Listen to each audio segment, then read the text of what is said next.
Every 53 seconds, another Ford F-150 pickup rolls off the assembly line outside Detroit, or did before the pandemic stopped everything.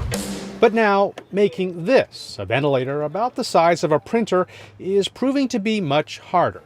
It's that equipment, the general purpose, small scale equipment that they're turning to now quickly find a way to design the pistons, the tubes, the 700 parts that you need to build a ventilator. Ford and GM are retooling parts of plants to mass produce these medical devices in the fight against coronavirus. The goal? 50,000 machines in the next 100 days.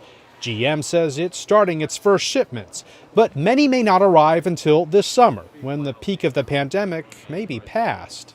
It's something big industry is not used to doing, changing on a dime in about a month's time. The auto industry has gotten their product cycle for a brand new model down to about 4 years. The ramping down of an old model and the ramping up of a new model is planned very carefully.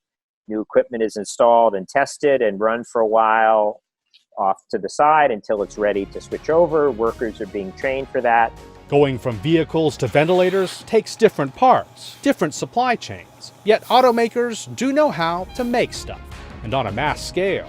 So, face masks and gowns, sewn from the same material used for airbags. The most important thing to remember about these big automakers is that they are orchestrators of incredibly complex global supply chains for thousands of parts, ranging from very, very simple parts to very, very complex parts.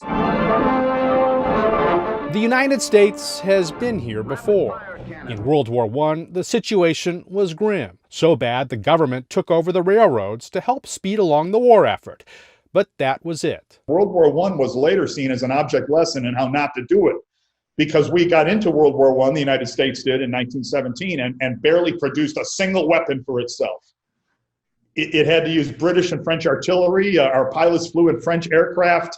By the time stuff was rolling off American assembly lines, that war was almost over. Being so unprepared wasn't going to happen again. In the summer of 1940, with Europe already at war, President Roosevelt, famously called Big Bill Knudsen, the CEO of General Motors, into his office, into the Oval Office, and said, "Bill, how long is it going to take us to retool for full-time war production?"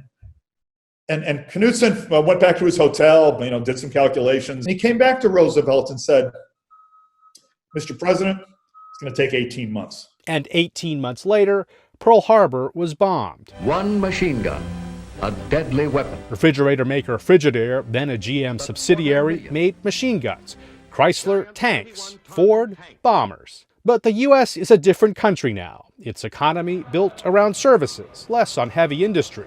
Much of that manufacturing done overseas. Still, it's heartening to see that there is manufacturing capacity to sort of rally around and make something like this happen. At times, President Trump frustrated with the pace of automakers and their move to ventilators, calling out the CEO of GM, Mary Barra.